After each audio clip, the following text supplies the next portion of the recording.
ஸ்ரீமதே ராமானுஜாய நமஹ.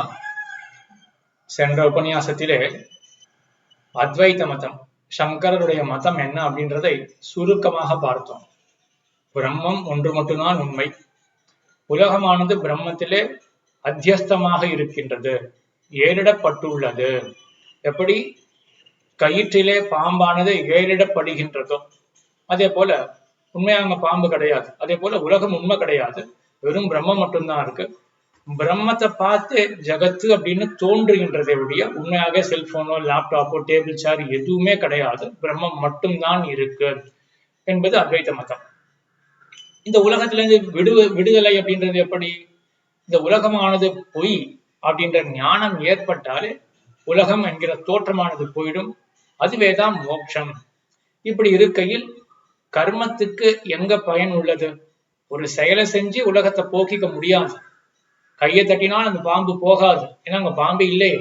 ஆக ஞானம்தான் வேண்டும். இது பாம்பு அல்ல அப்படின்ற ஞானம் இருந்தால் பாம்பு என்கிற தோற்றமானது மறைந்து விடும். கர்மத்துக்கு இங்க உபயோகம் இல்லை. உண்மையாக கர்மத்துக்கு விரோதம் தான். கர்மம் செய்ய செய்ய ஜகத்தானது போய் பிரம்மம் மட்டும்தான் இருக்கு அப்படின்ற ஞானத்துல நம்ம இருக்கவே முடியாது. ஏன்னா கர்மம் செய்யறதுக்கு நமக்கு இது தேசம் வேற, இது காலம் வேற அப்படின்னு நமக்கு வேறுபாடுதான் தோன்றுமே ஒழிய, ஆனா உண்மையான ஞானம் என்ன? பிரம்மம் மட்டும்தான் உண்மை, வேறுபாடே கிடையாது அப்படின்ற அந்த அத்வைத்த ஞானத்துக்கு கர்மம் என்கிறது விருத்தமாக இருக்கு. ஆகினால ஆனா கர்மத்துக்கு எங்க உபயோகம்? விவிதிஷா அப்படின்ற இடத்துல உபயோகம்.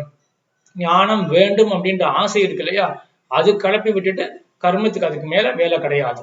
அதுக்கப்புறம் வெறும் ஞானத்தினாலதான் மோட்சம் அப்படின்னு சங்கரர் சொல்ல எம்பெருமானார் ஒத்துண்டார். என்ன ஒத்துண்டார்? சங்கரர் ஞானத்தால மோட்சம் அப்படின்னு சொன்னார் இல்லையா, பாஸ்கரர் என்ன பண்ணார்? அவர் ஞானமும் வேணும் கர்மமும் வேணும், ரெண்டும் சேர்ந்துதான் மோட்சத்தை கொடுக்கும் அப்படின்னு பாஸ்கரர் சொன்னார். அது எம்பெருமானார் ஒத்துக்கல. சங்கரர் சொன்னதை ஒத்துண்டார். ஞானத்தினாலதான் மோட்சம் அப்படின்றத ஒத்துண்டார். ஆனா அந்த ஞானம் என்ன ஞானம்? சங்கரர் என்ன சொன்னார்? உலகமானது பொய், பிரம்மம் மட்டுமே உண்மை அப்படின்னு உபனிஷத் வாக்கியத்தை படித்து நமக்கு வரக்கூடிய ஞானம் இருக்கு இல்லையா, இந்த ஞானம் தான் மோட்சத்துக்கு காரணம் அப்படின்னு சங்கரர் சொன்னார். எம்பெருமானார் சொல்ற அந்த ஞானம் காரணம் கிடையாது. பகவான் ஒருத்தன் இருக்கான், சர்வ கல்யாண குணம் பரிபூர்ணனாக இருக்கான் அப்படின்றத தெரிஞ்சுட்டு அதுக்கப்புறம் அவனை பத்தி மேலும் மேலும் தியானம் பண்ணணும். தியானமும் ஒரு விதமான ஞானம் தான். அந்த தியானம் ஆகிற ஞானத்தினாலதான் மோட்சம் அப்படின்றதுதான் எம்பெருமானாருடைய சித்தாந்தம். அது சித்தாந்தம் இருக்கட்டும். இப்ப சங்கரனுடைய மதத்தை எப்படி கண்டனம் பண்றார் எம்பெருமானார்? சங்கரர் சொன்னது உலகம் போய் பிரம்மம் மட்டுமே உண்மை அப்படின்னு உபனிஷத்து சொல்ல, உலகத்தினுடைய தோற்றமானது மறைந்து போய்விடும், ஞானத்தினாலே மோட்சம் அப்படின்னு சொன்னார் இல்லையா. எம்பெருமானார் கேட்கிறார், அப்ப ஏன் உலகம் தோற்றி இருக்கின்றது? இப்ப நமக்கு தோற்றுகின்றது இல்லையா உலகம், தோற்றவே கூடாது. ஏன்? எவ்வளவோ அத்வைத ஆச்சாரியர்கள்லாம் வந்திருக்கார்கள் இல்லையா, ஆதிசங்கரே எடுத்துப்போமே. அப்ப அவருக்கு தெரியலையா உபனிஷத் வாக்கியத்தை படித்த பிறகு உலகமானது போய் பிரம்மம் மட்டுமே தான் உண்மை அப்படின்றது ஆதிசங்கரர் புரிஞ்சுக்கலையா? புரிஞ்சுட்டு இருப்பார் இல்லையா.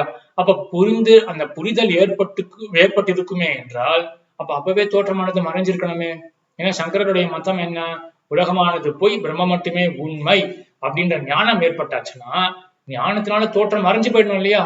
மறைஞ்சு போகலையே அப்படின்னு எம்பெருமானார் கேள்வி கேட்க, அதுக்கு சங்கர மதத்தில் உள்ளவர்கள் என்ன பதில் சொல்றார்கள் என்றால், அந்த ஞானமானது ஏற்பட்டாச்சு, அது உண்மைதான், உலகமானது போய் அப்படின்றது ஏற்பட்டாச்சு, இருந்தாலும் தோற்றமானது தொடர்ந்து இருக்கும்.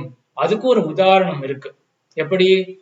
பிரமம் தப்பான ஞானம் தான், அது தப்புன்னு ஒருத்தர் சொல்லிட்டார், ஆனாலும் அந்த தப்பான ஞானம் தொடரும் அப்படின்றதுக்கு ஒரு உதாரணத்தை காட்டுறார்கள்.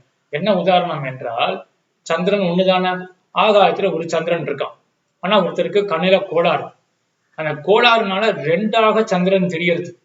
அவர் என்ன பண்ணிட்டாருன்னா, இன்னைக்கு 2 சந்திரன் தெரியறது, புதுசா எங்க சந்திரன் வந்திருக்கா அப்படின்னு கேட்டுட்டு இருக்காரு அவர். அதுக்கு பக்கத்துல இருக்கிறவங்க சொல்றான், இல்ல உன் கண்ணுல கோளாறு, சந்திரன் ஆகாயத்துல ஒண்ணுதான் இருக்கு அப்படின்னு சொல்லிட்டான் இல்லையா அவன். இப்ப சொல்லிட்டான், கேட்கறவருக்கும் புரிஞ்சு போயிடுது, ஆமா கண்ணுலாம் கோளாறு, 2 சந்திரன் அல்ல ஒரு சந்திரன் தான். அப்ப 2 சந்திரன் அல்ல ஒன்றுதான். இது ஒரு விதமான அத்வைத ஞானம் தானே. சரி, இது ஏற்பட்டாச்சு. ஆனாலுமே கூட அது அத்வைத ஞானம் ஏன் சொல்றேன்னா, 1 அப்படின்றதுதான் அத்வைத ஞானம். அப்ப 2 கிடையாது, ஒரே ஒரு சந்திரன் தான் ஆகாயத்துல அப்படின்னு தெரிஞ்சுட்டார் இவர்.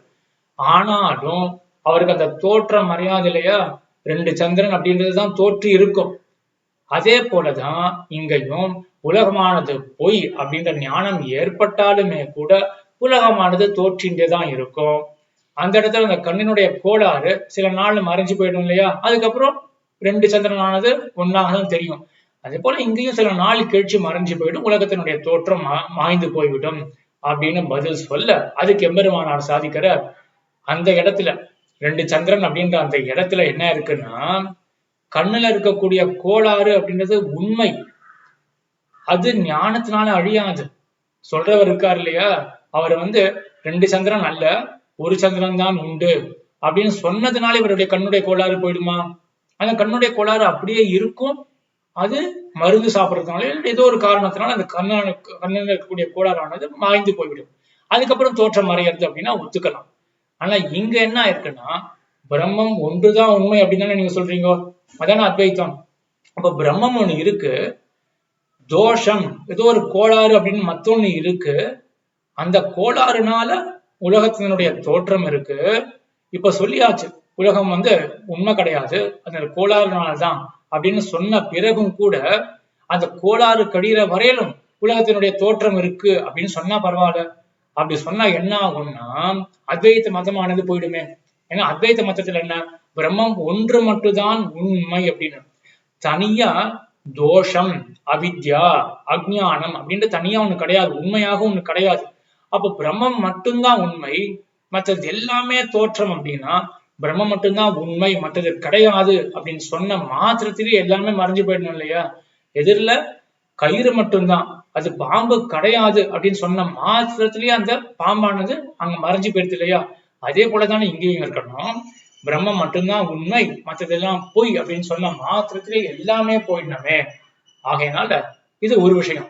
மத்தொன்னு, இப்போ அந்த திச்சந்திர ஞானம் அப்படின்னு இருந்தது இல்லையா, 2 சந்திரன் தெரிஞ்சது அப்படின்ற இடத்துல கண்ணினுடைய அந்த கோளாறானது அடுத்தவர் ஒரு சந்திரன் தான் இருக்கு அப்படின்னு சொன்னதுனால போகாது. அந்த கோளாறானது மருந்து சாப்பிட்றதுனாலயோ கால கழிவுலையோ அந்த கோளாறானது கழிஞ்சு போய்விடும். அதே போல இங்கேயும் பிரம்மம் ஒன்று இருக்கு, அவித்யா தோஷம் அப்படின்னு மத்தொன்னு இருக்கு, அது இருக்கிறதுனால பிரம்மத்துக்கு இந்த உலகம் அப்படின்றது தோற்றி கொண்டு இருக்கின்றது அப்படின்னு சொல்ல போனோமே என்றால், அப்ப அந்த தோஷத்தை போக்குறது, உலகத்தினுடைய தோற்றம் போறது, அந்த தோஷத்தை போக்கினாதானே அந்த உலகத்தினுடைய தோற்றமானது போகும். உலகத்தினுடைய தோற்றம் போறதுதான மோட்சம் அப்படின்னு பார்த்தோம். மோட்சத்துக்கு என்ன காரணம் அப்படின்னு சங்கரர் சொன்னார், ஞானம் காரணம் அப்படின்னு சொன்னார் இல்லையா. இப்ப ஞானம் காரணம் அப்படின்னே சொல்லவே முடியாது. ஏன்னா ஞானம் வந்த அப்புறம் கூட அந்த தோஷமானது அப்படியே இருக்கு. அப்ப வேற ஏதோ ஒண்ணு தேவைப்படுறது, ஞானத்துக்கு மேற்பட வேற ஒண்ணு தேவைப்படுறது அப்படின்னு உங்க மதத்துல இந்த மாதிரி தோஷங்கள்லாம் சேரும், உங்க மதத்துல குற்றங்கள்லாம் சேரும். அதனால இந்த மதம் சரியல்ல அப்படின்றது இது மேலட இருக்கக்கூடிய யுக்திகள். இதுக்கு பக்கம் பக்கமா இதுக்கு மேல விசாரம்லாம் போயிட்டு இருக்கு. இப்ப நம்ம இதோட சுருக்கமா பார்த்து நிறுத்திப்போம். ஆக என்னன்னா, அத்வைத்த மதத்தை எம்பெருமானார் எப்படி கண்டனம் பண்றாரு அப்படின்னா, எல்லாமே பொய் அப்படின்னு சொல்லி அந்த பொய்யான தோற்றம் எப்படி போகும், ஞானத்தினால போகணும் அப்படின்னு இருந்ததே என்றால், அப்ப அந்த ஞானம் வந்த உடனே போயிருக்கணுமே, போகலை அப்படின்னு எம்பெருமானார் கேட்கிறார். அதுக்கு அதாவது அத்வைத்திகள் என்ன பதில் சொல்றார்கள், அது காலக்கழிவுல போயிடும். இப்போ அதுதான் உதாரணம், அந்த 2 சந்திரன் இருக்கு, அது போல காலக்கழிவுல இது போயிடும் அப்படின்ற உதாரணம். அதுக்கு எம்பெருமானார் என்ன தெரிவிக்கிறாருன்னா, அங்க அந்த தோற்றமானது தொடர்றதுக்கு காரணம் இருக்கு, கண்ட தோஷம் அப்படின்றது காரணம் உண்மையாகவே இருக்கு. இங்க என்ன பிசகு அத்வைத்த மதத்துல அப்படின்னா, ஒன்னே ஒண்ணுதான் உண்மை அப்படின்னு சொல்றதுனாலதான் இவ்வளவு கஷ்டமும். அப்ப தோஷமானது மற்றொன்று உண்மை அப்படின்னு ஒத்துண்டா கூட இந்த கஷ்டம் இருக்காது. ஆனா அவர்கள் தான் ஒத்துக்கலையே, வெறும் பிரம்மம் அப்படின்றது அது ஒண்ணு மட்டும்தான் உண்மை அப்படின்னு சொல்றதுனாலதான் இவ்வளவு குழப்பங்களும் வருது. ஆக 2 சந்திரனாக தெரியறது அப்படின்ற உதாரணத்தை இங்க கொண்டு வர முடியாது. அங்க தோஷமானது உண்மை, அந்த தோஷம் போறதுக்கு ஞானம் காரணம் கிடையாது, மருந்தோ வேற ஏதோ இருந்தா தான் அந்த தோஷமானது போக போறது. அதே போல இங்கேயும் என்ன ஆயிடும்னா, அதே போல தோஷம் போறதுக்கு ஞானம் கிடையாது, மத்தொன்னு வேண்டும் அப்படின்னு ஆயிடும். அப்ப என்ன ஆகும், அத்வைத்த மதமே பிளந்து போயிடும். தோஷம்னு ஒண்ணு இருக்கு, பிரம்மம் ஒண்ணு இருக்கு, 2 உண்மை பொருள்கள் இருக்கு அப்படின்னு ஆயிடும். அதுவும் அந்த தோஷம் போறதுக்கு ஞானம் காரணம் கிடையாது, மத்தொன்னு வேண்டி இருக்கும் அப்படின்னு ஞானத்தினாலதான் மோட்சம் அப்படின்றதும் அந்த அத்வைத்த மதமானது பிளந்து போயிடும். ஆகையினால இந்த மாதிரி குறைபாடுகள் இருக்கு அத்வைத்த மதத்திலே என்று சொல்லி, மேலும் தன்னுடைய மதம் என்ன அப்படின்றத நான் சொல்ற இந்த விஷயங்கள் எல்லாம் ஸ்ரீபாஷ்யத்துல லகு சித்தாந்தம் அப்படின்ற இடத்துல இருக்கக்கூடிய விஷயங்கள்ல சொல்லிட்டு வரேன். லகு பூர்வபக்ஷம், லகு சித்தாந்தம். அதாவது இந்த முதல் அதிகரணம் இருக்கு இல்லையா, ஜிக்ஞாசா அதிகரணம் அப்படின்றது, அதனுடைய சூத்திரத்தினுடைய அர்த்தத்தை சொல்லி முடிச்சுட்டு அதுக்கப்புறம் தான் சந்தேகம் வருது. சூத்திரத்துடைய அர்த்தம் என்ன, கர்ம விசாரத்தை பண்ண பிறகு பிரம்ம விசாரம் அப்படின்னு சொல்ல, இல்லையே கர்ம விசாரத்துக்கும் பிரம்ம விசாரத்துக்கும் சம்பந்தமே கிடையாது, கர்மத்துக்கும் ஞானத்துக்கும் சம்பந்தமே கிடையாது அப்படின்னா இங்க அத்வைத மதத்தினுடைய கேள்விகள் தான் வர, அதுக்கு பதில் சொல்லிட்டு வர்றார் எம்பெருமானார். சரி, இப்ப கர்மத்துக்கும் ஞானத்துக்கும் சம்பந்தத்தை எம்பெருமானார் காட்டணும். அதுதான் எம்பெருமானார் எப்படி காட்டுறார் என்றால், கஷாயே கர்ம பக்வே ததோ ஞானம் பிரவர்த்ததே அப்படின்றது சாஸ்திரம் இருக்கு. கர்மம் எப்படி பயன்படுறது அப்படின்னா, பாஸ்கரர் என்ன சொன்னார், அவர் சொன்னது மோட்சத்துல ஞானம் கர்மம் ரெண்டுமே தேவைப்படுறது. மோட்சம் பெறணும் அப்படின்னா என்ன வேணும், ஞானமும் வேணும் கர்மமும் வேணும் அப்படின்னு சொன்னார். எம்பெருமானார் அதை ஒத்துக்கல. எம்பெருமானார் பாஸ்கருடைய பட்சத்தை ஒத்துக்கல. சங்கரர் என்ன சொன்னார், ஞானத்தினால மட்டும்தான் மோட்சம் அப்படின்னார். எம்பெருமானார் அதை ஒத்துண்டார். ஆனா என்ன பண்றாரு அப்படின்னா, ஞானத்தினால மோட்சம் அப்படின்ற இடத்துல இந்த ஞானம் அப்படின்றது தியானம் என்கிற ஞானம். தியானம்னா என்ன, பக்தி, பக்தி யோகம் தான். பக்தி ஒரு விதமான ஞானம் தான். கனிந்த ஞானம் இருக்கு இல்லையா, அன்பாலே கனிந்த ஞானம், அதுதான் பக்தி. அப்ப எம்பெருமான பத்தின ஞானம் வேணும். அந்த ஞானமே இடைவிடாமல் நடக்கணும். ஸ்மிருதி சந்தான ரூபமாக இடைவிடாமல் நடக்கணும். அதுலயே அன்பு கலக்க வேண்டும். அப்படி இருந்தா அது பக்தி அப்படின்னு மாறிடும். இப்ப ஞானம், ஞானத்துக்கு பிறகு பக்தி. சரி, இப்ப இந்த எம்பெருமான பத்தின இடைவிடாத ஞானம் இருக்கு இல்லையா, சிந்தனம், அந்த ஸ்மரணம், தியானம் அப்படின்றது அது எப்படி ஏற்படும் என்றால் அங்கதான் கர்மமானது வேண்டி இருக்கு. ஏன்னா கர்மம் செய்ய செய்ய மனசுல இருக்கக்கூடிய அழுக்குகள் எல்லாம் போய் அதனால அங்க ஞானம் வரும். அந்த ஆத்மாவுக்கு தான் ஞானம் வரும். ஆகையினால இப்ப கர்மம் என்ன பண்றது, சங்கரனுடைய மதத்துல என்ன ஆச்சு, கர்மத்துக்கும் ஞானத்துக்கும் விரோதம். ஏன், அவருடைய மதத்துல ஞானம்ன்றது என்ன, உலகம் மட்டும்தான், அதாவது பிரம்மம் மட்டும்தான் உண்மை, உலகம் பொய் அப்படின்ற ஞானம். அங்க கர்மமானது விருத்தமா இருந்தது. ஆனா எம்பெருமானார் பட்சத்துல என்ன ஞானம், தியானம் அப்படின்ற ஞானம். அங்க கர்மமானது தேவைப்படுறது. கர்மம் இருந்தாதான் மனசுல அழுக்குக்கெல்லாம் போயிட்டு எம்பெருமான இடைவிடாமல் தியானிக்க முடியும். இப்ப நம்ம எம்பெருமான தியானிக்கணும் அப்படின்னா 2 செகண்ட் மேல இஷ்டமா எம்பெருமான தியானம் பண்ண முடியாது. நம்ம மனசு பழகல அந்த மாதிரி. அதனால கர்மம் பண்ண பண்ணதான் மனசுல இருக்கக்கூடிய அழுக்குக்கெல்லாம் போய் முதல்ல 5 நிமிஷம் தியானம் பண்ண முடியும். அதுக்கப்புறம் அந்த 5 நிமிஷத்தை 5 நாளா ஆக்கணும். தியானம்ன்றது விடவிடாம பண்ணிட்டே இருக்கணும். அந்த அளவுக்கு போறதுக்கு அவ்வளவு கர்மங்கள் செஞ்சாதான் மனசுல இருக்கக்கூடிய அழுக்குக்கெல்லாம் போகும்னு இப்படி எம்பெருமானனுடைய பட்சத்துல ஞானமானது உபயோகப்படுறது. ஞானத்தினாலதான், அதாவது கர்மமானது உபயோகப்படுறது, கர்மத்தினாலதான் ஞானம் வருது. இந்த ஞானம் கனிந்து பக்தியாக, பக்தியாலே மோக்ஷம் அப்படின்னு இது பக்தி யோக நிஷ்டை இருக்கு. பிரபன்னர்களுக்கு, சரணாகதர்களுக்கு அவர்களுக்கும் கர்மமானது தேவைப்படுறது. ஏன்னா இந்த காலத்துல வைஷ்ணவான் பக்தி யோக நிஷ்டா அப்படின்னு யாருமே கிடையாது. எல்லாருமே சொரூபத்துக்கு சேர எல்லாமே பிரபன்னர்கள் தான். பிரபன்னர்களுக்கு எப்படி கர்மமானது தேவைப்படுறது அப்படின்னா, கைங்கரியமாக ஏதாவது பண்ணணும். இருக்கிற காலத்துல எம்பெருமானுக்கு ஏதாவது பண்ணணும் அப்படின்னா கைங்கரியமாக கர்மத்தை தான் பண்ணிட்டு வரார்கள் என்று கர்மமானது கைங்கரியத்துல வந்துடும். அதனாலதான் அத்வைத மதத்திலையும் என்ன பார்த்தோம், நம்ம அத்வைத மதத்தினுடைய ஆச்சாரியால என்ன பண்ணுவா, அதாவது அந்த சன்னியாசிகள் என்ன பண்ணுவா, கர்மத்தை துறந்துடுவார்கள். ஆனா ஸ்ரீ வைஷ்ணவ சன்னியாசிகள்லாம் கர்மத்துக்கு அதை துறக்க மாட்டார்கள், அது கர்மத்தை செஞ்சுதான் இருப்பார்கள். ஏன்னா அவர்களுக்கு கைங்கரியமாக தேவைப்படுறது. இது அந்த காலத்துல இருக்கக்கூடிய பக்தி யோக சன்னியாசிகள் அவெல்லாம் என்ன பண்ணிருப்பா அப்படின்னா கர்மத்தை பண்ணிதான் இருப்பார்கள். எதற்காகனா அப்பதான் பக்தியானது வளரும். ஏன்னா எம்பெருமானார் ஒரு இடத்துல சாதிக்கிறார், நாவிரதோ துஷ்டரிதாத் அப்படின்னு சாதிக்கிறார். இவன் தப்பான ஆச்சார அனுஷ்டானம் இவனுக்கு வந்ததே என்றால் என்ன ஆகும்னா மனசுல அழுக்கு மறுபடியும் புகுந்துடும். அழுக்கு புகுந்தது என்றால் அந்த மனசுல பக்தியானது, தியானமானது ஏற்படாது. ஆகையினால இவன் ஆப்பரையானா தத்ராபி திருஷ்டம் அப்படின்னு கடைசி வரையில அவன் தியானமும் பண்ணணும். அது வரையில இவன் கர்மத்தையும் விடாம பண்ணிதான் இருக்கணும் என்று இதான் எம்பெருமானாருடைய சித்தாந்தம். ஆக இப்படி சங்கரருடைய பட்சம் என்ன, எம்பெருமானார் பட்சம் என்ன அப்படின்றத பார்த்தோம். பதில் ரொம்ப சுருக்கமா தான் பார்த்திருக்கோம். ஆனா இந்த பதிலே நம்ம ஒண்ணு தெரிஞ்சுக்கலாம். இப்ப சங்கரர் லோகம் எல்லாம் போய் பிரம்மம் மட்டும்தான் உண்மை அப்படின்னு சொல்றாருன்னா ஏதோ பிசகு இருக்குன்ற மாதிரி தெரியுது. ஆனா அந்த பிசகை எப்படி போக்குறது அப்படின்றது நமக்கு கண்டிப்பா தெரியாது. அதுலயே கூட அப்போ லோகமானது போய் அப்படின்னு தெரிஞ்சாலே உலகம் மறைஞ்சிடணுமே அப்படின்னு ஒரு எம்பெருமானார் ஒரு பதில் சொல்ல, அதுக்கு அவ பிரதிவாதம் என்ன பண்ணா அப்படின்னா, 2 சந்திரன் இருக்கே அது போல வச்சுக்கலாமே அப்படின்னு அவர்கள் மறு கேள்வி ஒண்ணு கேட்க, இதுக்கு நம்மளால பதில் யோசிக்க முடியுமா? இதெல்லாம் தான் எம்பெருமானாருடைய மெய்மதி கடல். எவ்வளவு அழகா எம்பெருமானார் பண்ணியிருக்காரு. அதுக்கும் இதுக்கு என்ன வாசி அப்படின்றது அழகா காமிச்சிருக்காரு. அவங்க தோஷமானது உண்மையாகவே இருக்கு. இங்க தோஷம்ன்றது உண்மையாக இல்லையே, அப்ப எப்படி அந்த உதாரணத்தை இங்க கொண்டு வர முடியும் அப்படின்னு எவ்வளவு அழகா காண்பிச்சிருக்காரு. இது நான் சொன்னது 1000 யுக்திகள் அப்படின்னா ரீசன்ஸ். இப்போ 1000 ரீசன்ஸ்ல இது நான் சொன்னது இப்போ 2-3 விஷயங்கள் மட்டும்தான். இது கூட எவ்வளவு டீப்பா மேலும் ஸ்ரீபாஷத்துல போயிட்டே இருக்கும். இதுல இருந்து என்ன தெரிஞ்சுக்கலாம் அப்படின்னா, எம்பெருமானார் மெய்மதி கடல் அப்படின்னு நூற்றந்தாதியில அமுதனார் தெரிவிக்கிறார் இல்லையா, அந்த மெய்மதி கடல் எம்பெருமானார்.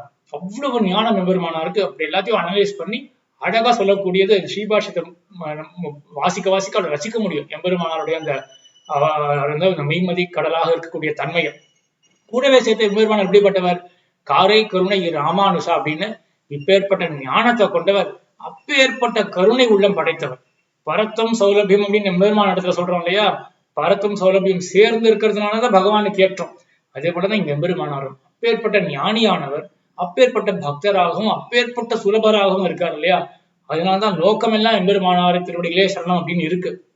இங்க என்ன தெரிஞ்சுக்கணும் அப்படின்னா, இந்த ராமானுஜ பக்தி அப்படின்ற விஷயத்துல, பக்தி அப்படின்னா மகனிய விஷயே பிரீத்திகி பக்தி துச்சத்தை அப்படின்னு சொல்லுவார்கள். மகத்தான விஷயத்துல என்ன அன்பு ஏற்படுறதோ அதுதான் பக்தி. அப்ப ராமானுஜ பக்தி ஏற்படணும் அப்படின்னா எம்பெருமானாருடைய மகத்துவம் முதல்ல தெரியணும். மகானுபவரிடத்துல இருக்கக்கூடிய பிரீத்தி தான் பக்தி. அவருடைய மகத்துவமே தெரியாது, ஆனா எனக்கு அவரிடத்துல பக்தி இருக்கு அப்படின்றது ஒட்டவே ஒட்டாது. லோகத்திலே லவ் இன்ஃபாக்சுவேஷன் அப்படின்னு இருக்கு இல்லையா, ஞானமே இல்லாம நமக்கு ஒரு பக்தி ஏற்படுதுன்னா அது வெறும் இன்ஃபாக்சுவேஷனா தான் இருக்கும். ஏதோ தெரிஞ்சுக்காம ஏதோ ஒரு பண்ணிட்டு இருப்போமே அப்படின்னு தான் இருக்கும். அதனால அவசியம் ராமானுஜ அடியார்கள், ராமானுஜ பக்தி வேண்டும் அப்படின்னு ஆசைப்படுறவர்கள்லாம் அவசியம் என்ன பண்ணணும் அப்படின்னா, எம்பெருமானார் மெய்மதி கடலாக இருக்கார், இவ்வளவு அர்த்தங்களை நமக்கு கொட்டி அள்ளி கொடுத்திருக்கார் அப்படின்றத தெரிஞ்சுட்டு அப்பேற்பட்டவர் இவ்வளவு சுலபமாக இருக்கார் அப்படின்றதுனாலதான் அவருடைய மகத்துவம் நமக்கு புரியும். அதனால அவசியம் கேட்கிறவர்கள்லாம் எப்படியாவது ராமானுஜ சித்தாந்தத்தை தெரிஞ்சுக்கணும் அப்படின்ற ஆவலை மற்றவர்களுக்கு ஏற்படுத்தணும். எம்பெருமானாரை போய் சேவிக்கிறவர்கள் இடத்துல அவசியம் இதை சொல்லணும். ராமானுஜ சித்தாந்தத்தை தெரிஞ்சுட்டாதான் ராமானுஜ பக்தின்றது பூர்த்தி ஆகும். ஞானம் இல்லாம பக்தின்றது அது வீண், அது வராது, அது பக்தியே கிடையாது அப்படின்றது அவசியம் தெரிவிக்கணும் அப்படின்னு பிரார்த்தித்து அமைகிறேன். ஆழ்வார் திருவடியிலே சரணம், எம்பெருமானார் திருவடியிலே சரணம், ஜீயர் திருவடியிலே சரணம்.